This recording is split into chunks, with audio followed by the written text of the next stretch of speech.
Hi guys, Julia here from JM Squared Vintage. Welcome back to the channel. I am here today with something a little bit different. So New York Fashion Week just wrapped. We had Copenhagen Fashion Week. I believe the week before that, Tokyo already went down. So I have been watching all the runways, I've been watching the street styles, and I've been gathering all my thoughts, and I've pulled together all of the top trends, color stories, print stories that we are seeing as we go into fall and winter of 2025, 2026. Can't even believe we're already talking about 2026, but here we are. But before we get started here, guys, if this is your first time here, if this is your first time stumbling on my channel, first and foremost, welcome. I am Julia. That is my name. We talk all things thrifting and vintage and the business of reselling on the internet here. If that sounds like something that you might be into, consider hitting subscribe down below. I would love to have you along on this journey. But without further ado, guys, we have a ton to get through, a ton to talk about. I can't wait to hear your thoughts on all the trends that we're seeing. So why don't you go grab your notebook, grab yourself a snack, grab yourself a drink. You know I've got my matcha latte. So sit back, relax, and let's get into it.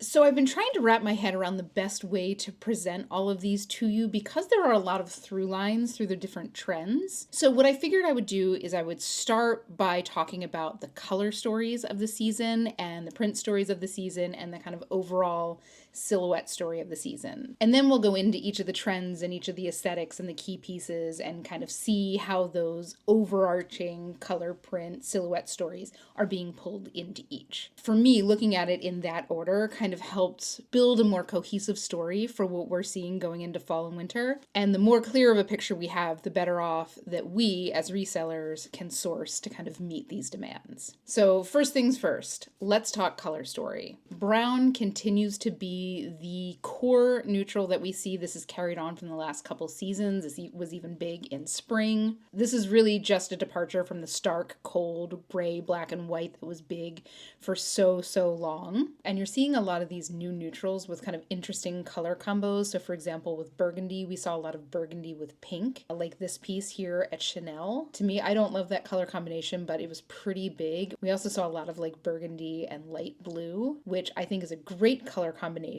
But as a Philly girl, I'm here to say that the Phillies did it first and the Phillies did it best.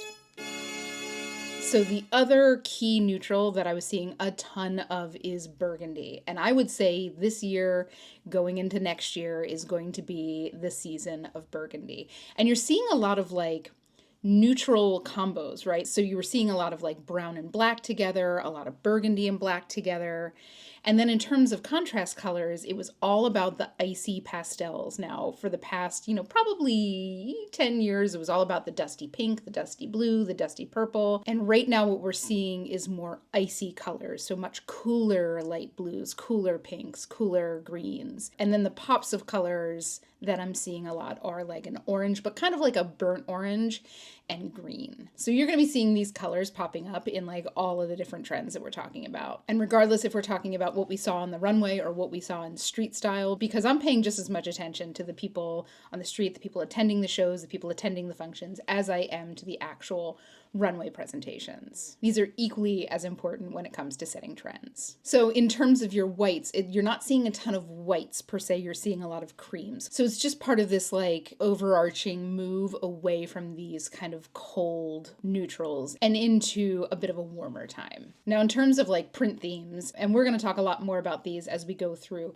it's plaids, stripes, and polka dots. Plaids, we're going to talk about plaids a lot. Stripes, it's bold stripes and pinstripes is really what I was seeing. Not much in between. And the polka dots are moving from the daintier polka dots of spring and summer of this year into bolder, more, think like Yayoi Kusama, Marimekko versus like dainty, girly polka dots. And finally, in terms of overarching silhouette, we're looking at a much just slouchier, softer overall silhouette. This actualizes in a bunch of different ways that we're going to talk about, but you saw a lot of just, unstructured shoulders, just like a slouchier, softer fit. Again, really in contrast to those really hard angles that we saw for a lot of years. We also saw the continuing trend of drop waists. We saw that really starting to pop with the basque waists. That's like all the rage in bridal right now. That's all the rage in like cocktail dresses right now. But we're seeing a lot of dropped waists in pretty much everything, including jackets, which I'm going to be personally honest. I think that this is maybe the most unflattering garment I've ever seen on a person. This is a stunning, probably rail thin model, and it makes her look huge, and like not in a whimsical kind of way. That's my personal opinion for entertainment purposes only, but that's where we are. So hopefully that all kind of sets the stage for the trends and what we're about to talk about. But let's dive right into the trends.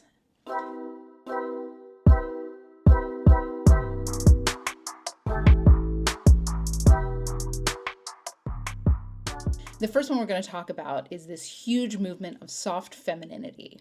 Now, this is really pulling in that kind of boho 2.0 that we saw in spring and summer, which was kind of a continuation on like the original boho, but more softer shapes, sheers, layers, ruffles. And this takes that feel to like the next level. So if you want to get a good idea of what this really looks like, go and take a look at Chloe's runway show. But in terms of what we're looking for as we are outsourcing, we're looking for chiffons, generally monochromatic chiffons. We're not looking for like printed chiffon. We're looking for monochromatic chiffons. Also like gauzy fabrics, organza for a little bit of that contrast. I like organza because organza, while being a very soft looking fabric, can be done in a very structured way. And that, you know, for somebody like me who is not like a super girly girl, that is the way that I would wear this trend. And I think that there's a lot of people like me who tend not to be like a frilly, fluffy kind of person. So keep your eyes out for those sheer organzas and also sheer knits. Think like a lightweight mohair.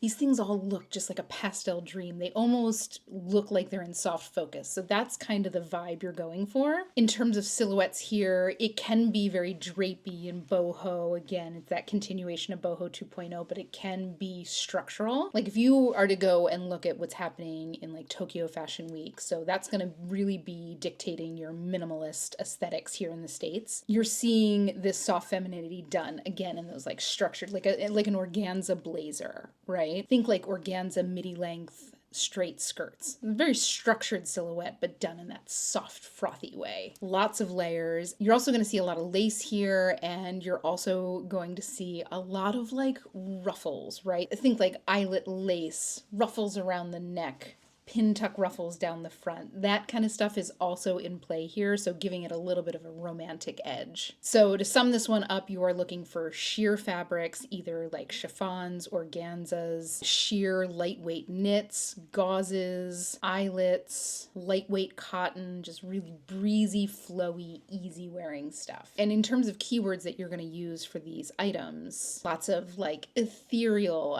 diaphanous. I don't know how many people are searching for diaphanous, but the word applies.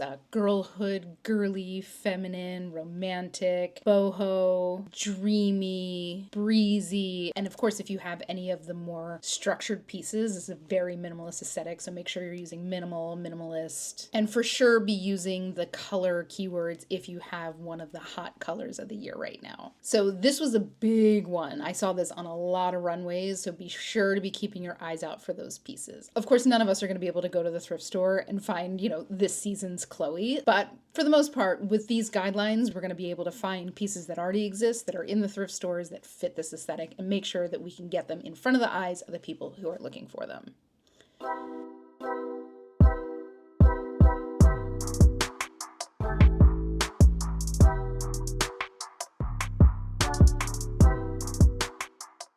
Next up, this was another big one and kind of ties a little bit into the soft romantic, but I saw this actualized in lots of really interesting ways, and this was unconventional lace.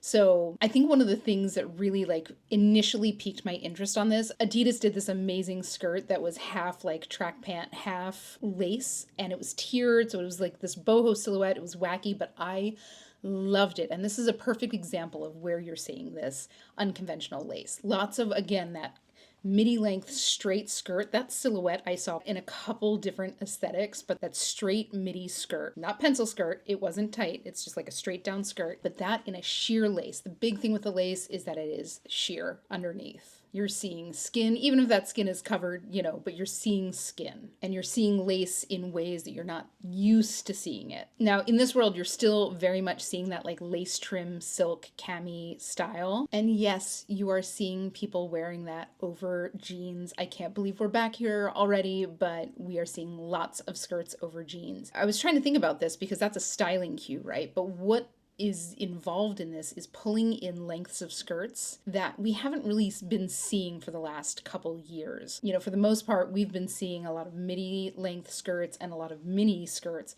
but very few that stop at the knees. And for these skirts over jeans applications, those knee length skirts work really, really well. But again, be keeping your eyes out for those unusual lace pieces. Lace jackets, lace shirts, lace skirts, and then lace trim camis. In terms of keywording, I would use unconventional lace. I think people are searching for that. Lace trim, romantic, Victorian, Victoriana. You could probably use both of those keywords. You've also got this like grunge and punk feel to it. But either way, keep your eyes out for those unconventional lace pieces. They were everywhere this year. And I think we're going to be seeing that well into spring.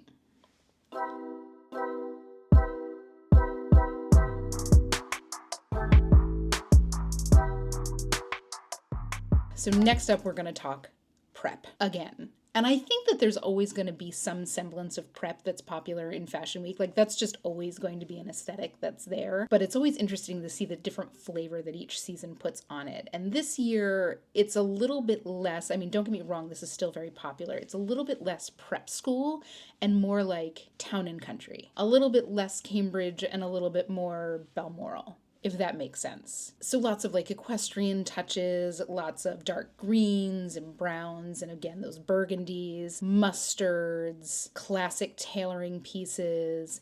Think the Barber jacket is still super hot right now. So in terms of prep, I saw two kind of distinct schools of prep that were going on this year. The first one being kind of classic traditional prep, again, like that Balmoral feel. You still had a lot of the collegiate prep inspiration. Rugby shirts are still huge. Rowing blazers still going very, very strong. Keep your eyes out for that label. And then the other half that we had was a little bit more of like a deconstructed version of prep. Think like, Vivienne Westwood in the 90s or like Alexander McQueen in his early collections. They really took these like classic tailoring details and put it into this very deconstructed way. So I was seeing a lot of that. There was this one dress that I saw in a bunch of people. It's from a brand called Tao Tao, and it felt very summertime Vivienne Westwood to me. It was plaid, but it had this kind of like just tacked into place aesthetic to it, and I saw like multiple people wearing this. So keep your eyes out for pieces like that. And in terms of the more classic prep, it's kind of Balmoral feel. I'm telling you right now that Burberry is on the rise again. Obviously, plaids are huge right now, but the Burberry plaid is going to be king. So if you have any Burberry pieces that you've been considering selling, or you have any Burberry pieces that you've been holding off on listing, or you just haven't gotten to them yet, now is the time to get them up. You're starting to see the prices on the resale sites for like luxury bags. You're starting to see those Burberry prices start to tick up. So it's going to have another big fall winter. Ralph Lauren is having a huge renaissance, and J. Crew as well. They have been blasting. I've clocked this recently over the last couple weeks. They've been absolutely blasting this advertisement for their roll neck sweaters. So you want to keep your eyes out for the roll neck sweaters. Of course, if you can get any like the vintage J. Crew with the oarsman tag, I'll put a picture of that right here with the roll neck. Those are going like over $100. But anything with that feel, roll neck sweaters, cable knit sweaters, the Ralph Lauren, the Polo cable knit sweaters are huge. That classic prep is huge, continuing to be huge, will probably be popular for the next couple of seasons, and that deconstructed prep is at least having a moment in the sun right now. And for your classic prep, if you're looking for any kind of like style inspiration in terms of what to pick up, look no further than JFK Jr. and Carolyn Bessette. They were kind of like the blueprint, right? So in terms of keywords, of course, prep, preppy, Ivy League, equestrian, English countryside, riding, town and country, old money aesthetic, quiet luxury. All these keywords should work with really anything preppy. But it is going hard right now, and I will say, and this is kind of coming into like mass adoption right now. So this is going to be like red hot for the average buyer on reseller platforms. So just keep your eyes out and don't leave any of those pieces behind. Take some time to learn the vintage labels, because that will make a huge difference in terms of what you can get, especially with some of those like vintage J. Crew pieces. But this is a good one to get, and this is the kind of stuff that you can find in any thrift store anywhere in this country.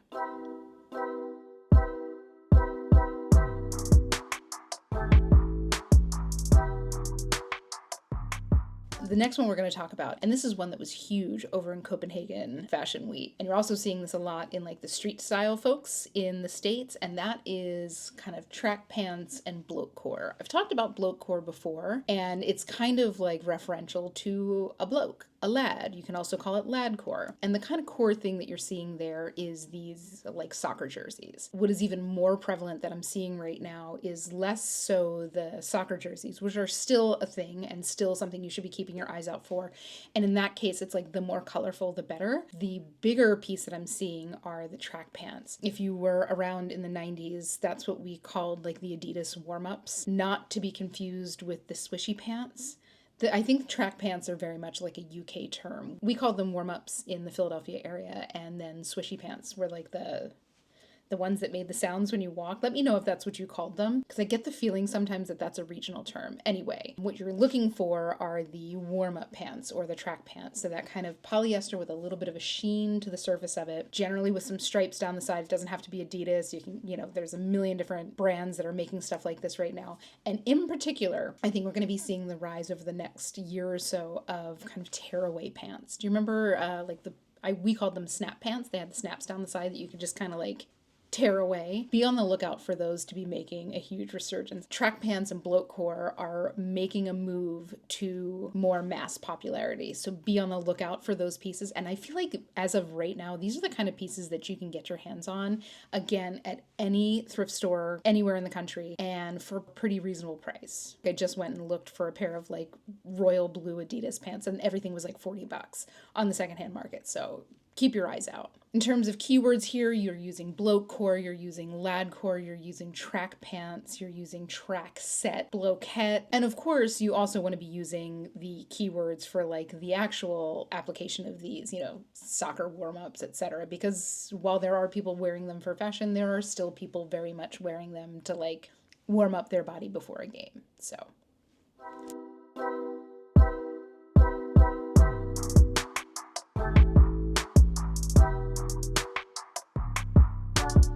next up, now millennial girls out there, I'm going to hold your hands and hurt your feelings, because I'm about to tell you that bubble hems are back in a big way. They were huge on the runway. They were huge in street style. They were huge in every fashion week that I kept my eyes on. We've seen them bubbling up. Oh, see what I did there? That was an unintentional pun. But we've been seeing them kind of on the rise over the last year or so, and they were full-fledged out in full force. And they kind of showed themselves in a couple different ways, right? It wasn't just the bubble mini skirt, although that was very, very prevalent, especially with like the younger girls.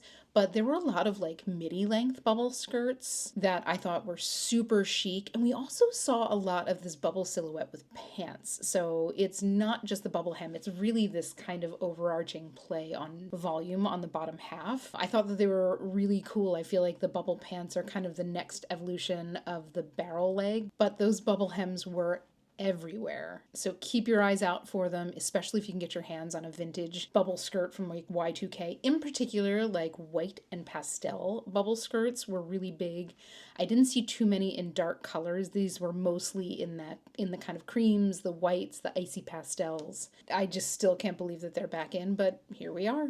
But in terms of keywords, you of course want to use like bubble hem, bubble skirt. You can use like blouson. You can use poof skirt or puffy skirt, because there's a lot of people that aren't going to know the technical name for that hem. So that's one of my tips always when you are trying to figure out like the keywords for something, is kind of pretend like you don't know what it's called. How would you describe it, right? So always kind of think in that term, just take your knowledge out of it and pretend that you're trying to describe it without knowing like the actual words.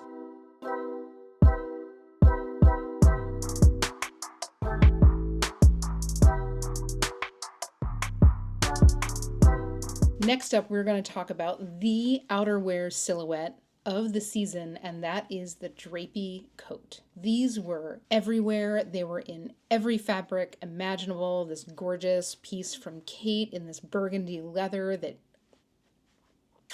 so refined, so chic. But for the most part, what we were seeing were kind of traditional colors, traditional fabrication, of course, with some exceptions, but like exaggerated wrap silhouettes. So these kind of big floppy collars, really unstructured shoulders, just very slouchy, very like lived in, very like cozy, comfy, but overall just slouchy and softer. So keep your eyes out for them. Of course, if you can get your hands on some Burberry pieces, even if it's not necessarily in this kind of drapey silhouette, like Burberry jackets are going to be huge. If you can get your hands on some like vintage men's Burberry coats or vintage men's trench coats, keep your eyes out in menswear, because people are wearing these like, again, unstructured silhouettes, because that like slouchy kind of unstructured look can be done with like a men's coat that's too big for you. But these coats are everywhere. They are going to be the staple piece to have. And I feel like they were on pretty much every runway. So keep your eyes out for them. The slouchier, the better.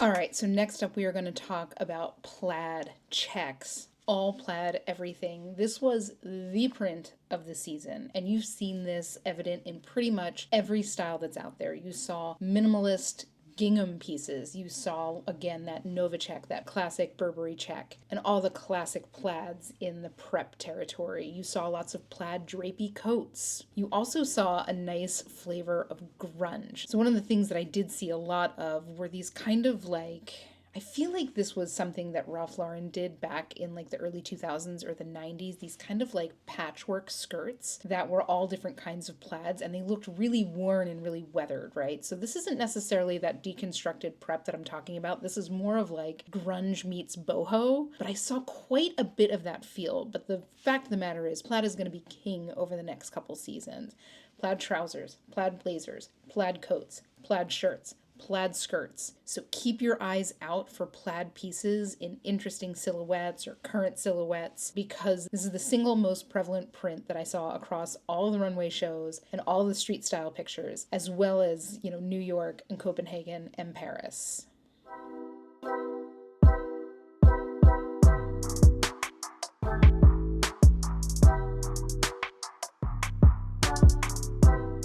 So finally, we are going to wrap this whole thing up with, frankly, a pretty big category, because we are going to be talking about the accessories of the season. And I am here to say that accessories are back in a very big way. Gone are the days of minimalist accessorizing. There was whimsy, there was chunkiness, there was layering. The accessories were huge at Fashion Week this year. So we're going to start first with headwear, and I saw 3 kind of core different styles. The first 2 I don't see, at least for the next year or so, being like big in terms of mass adoption, just because they're very bold styles. One were these pillbox hats that I saw everywhere, and very much in the same vein were these sailor hats that I saw everywhere. I kind of live for the sailor hats, but I don't know if I've got the guts to wear that out, but I think that they're kind of a vibe and I love them. But also these beanies, and these beanies, when I talk about these beanies, I'm talking about just these kind of beanies, not like the beanies that we've been seeing for the last couple years that fold up and are chunky. Think like the Acne Studios beanies. These are kind of like, all I can think of when I see this is the little girl with a great voice from Love Actually.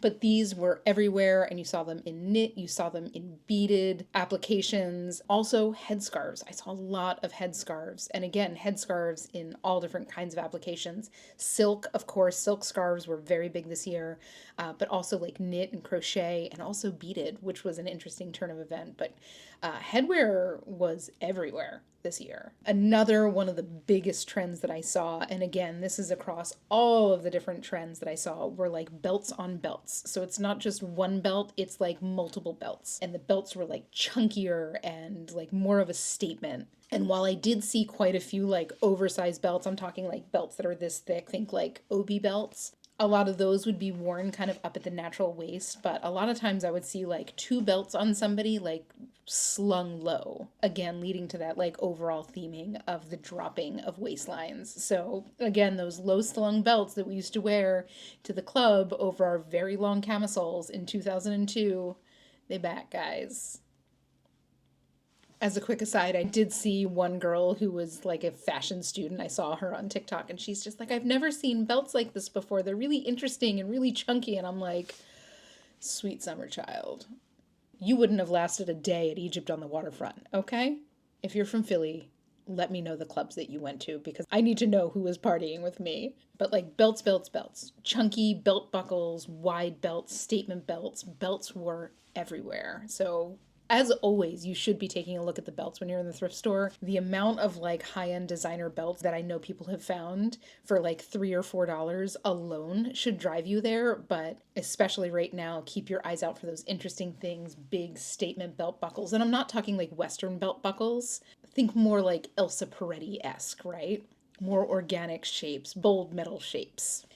In terms of footwear, obviously sneakers are still kind of leading the charge. Lots of those kind of square toe ballet flat type things, the mesh flats, the tabbies are still huge right now. But the new thing that we saw kind of stomp onto the scene are these like buccaneer boots. So think like very wide calf, kind of heeled boots that slouch down. They were everywhere. So keep your eyes out for those slouchy boots while you're outsourcing. Of course, if you are looking at vintage boots, always, always, always check the sole. Make sure that the heel is securely on there. Make sure that the sole is not separated. But these boots were like new and hot and up and coming, and riding boots still riding a real high from the last couple seasons. And the next big accessory trend that I saw were these like layered pendant necklaces. Not necessarily like chain necklaces, but like a lot of like pendants on like leather cords, and not just one, but like multiples. It was an interesting change of pace from the last couple of years of like dainty or even like chunky metal necklaces. It feels like this is how the statement necklaces are going to be coming back from the 2005 to 2010 era. And kind of a sub trend that I saw in this, which I thought was really interesting, were these like useful necklaces. So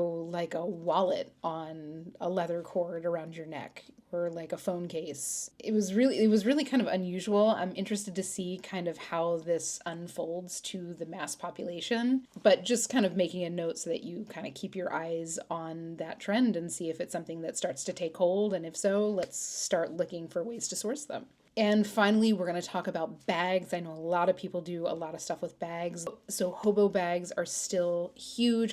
Hobo bags have been really big for the last couple seasons. They continue to be super popular, of course, in suede and supple leather, lots of browns, lots of burgundies, lots of those kind of dark, rich neutrals. And then the two big additional trends that I saw around this season were, number one was like a slouchy, oversized clutch. So like literally something you have to kind of like hold on your arm like this, oversized but slouchy, not structured. I saw a ton of that. And then the other thing that I've seen that has been kind of bubbling up in popularity over the last couple months is these east-west bags. So versus something being like square or a little bit taller than it is wider, these are much wider than they are tall. And make sure you're using that keyword east-west bag, not just like small purse. That's what they are called, east-west bags.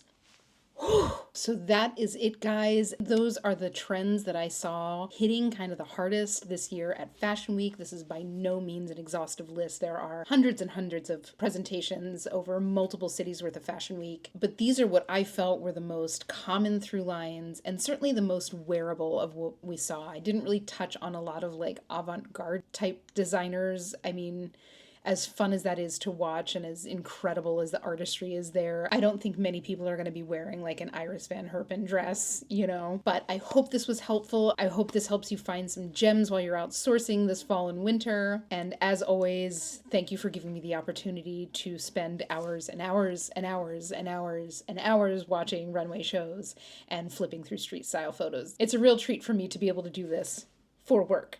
But guys, if you had fun, please consider leaving a like or a comment on this video. Of course, don't forget to hit subscribe. I would love to have you along on this journey. Let me know what trends you are seeing and what trends you are loving, what trends are selling well for you. But with that being said, guys, I hope you have the most beautiful week. Happy hunting, and I will see you all in the next one.